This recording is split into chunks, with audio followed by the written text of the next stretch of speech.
બે મિત્રો પી અને ક્યુ ને 18 દિવસ માટે એક કામ કરવા રોકવામાં આવે છે. જો પી એ ક્યુ કરતા બમણો કાર્યક્ષમ હોય તો ક્યુ એકલો તે કામ કરતા કેટલા દિવસ થશે?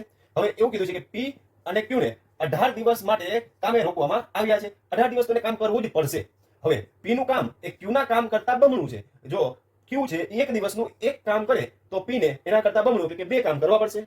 હવે આપણે ક્યુ માટે વિચારીએ, જો ક્યુ 18 દિવસ કામ કરે તો એ ટોટલ કેટલું કામ કરશે? તો કે 18 ગુણ્યા 1 એટલે 18 કામ કરશે. કેમ? તો 18 દિવસ તો એને કામ કરવાનું જ છે. 18 દિવસ માટે એને રોકવામાં આવ્યા જ છે. તો પી 18 દિવસ કેટલું કામ કરશે? તો કે 2 ગુણ્યા 18 એટલે કે 36 કામ કરશે.